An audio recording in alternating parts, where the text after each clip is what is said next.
মাদ্রাসার মধ্যে ধর্ষকের বাঁচানোর জন্য মীমাংসা করার চেষ্টা করতেছে। এই যে ক্লাস 1 এর বাচ্চা মেয়ে ধর্ষণ করার চেষ্টা করছে। টাকা এই ক্যামেরার দিকে টাকা, তুই তো কুলাঙ্গা শয়তান, ফাঁসি হওয়া উচিত তো। বউ দুইটা, হ্যাঁ দুইটা বউ চলে গেছে, ফাঁসি হওয়া উচিত। ও ক্লাস 1 এর বাচ্চা মেয়ে ধর্ষণ করার চেষ্টা করে। এই মাদ্রাসায় তাহলে কি শেখায়, কি শেখান আপনারা? আপনারা সব ধর্ষক বানাইতেছেন। মানে মাদ্রাসার মধ্যে মাদ্রাসাটা দেখাও, ভালো মাদ্রাসাটা দেখাও, হ্যান্ডকাপ পড়া ভালো হ্যান্ডকাপ পড়তে দেখাও। এইসব মাদ্রাসার দরকার নাই, এগুলো মাদ্রাসার মধ্যে ধর্ষকদের বাঁচানোর চেষ্টা করে। মানে আপনাদের মেয়েদের সাথে এরকম হইলে কি মীমাংসা করতেন নাকি? নিজে একটা মিয়া পয়দা করেন, ওই মিয়া কেউ রেপ করার চেষ্টা করুক, তারপরে মীমাংসা করেন, তারপরে অন্যের মেয়ে ইয়ে করে রেপ করলে সেটা মীমাংসা করতে যায়।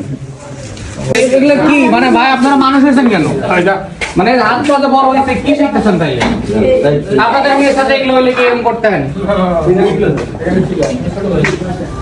মীমাংসা করার চেষ্টা করতেন এরকম করে। আর মাদ্রাসার মধ্যে মাদ্রাসার মধ্যে এগুলো করেন কেন? মানে মাদ্রাসার মধ্যে এগুলো মীমাংসা হবে কেন?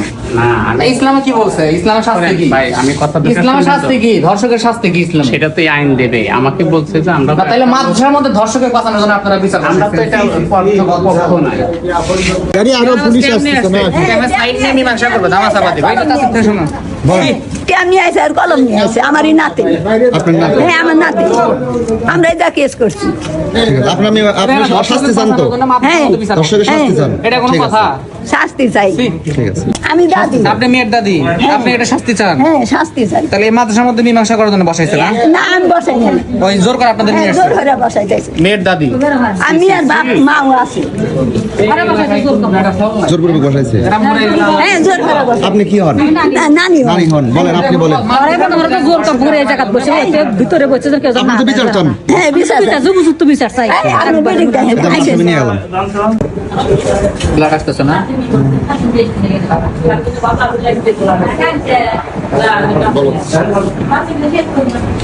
মানে রেপ করছে, সেই রেপিস্টকে বাঁচানোর জন্য মসজিদের মধ্যে বিচার বসাইছে মীমাংসা করার জন্য।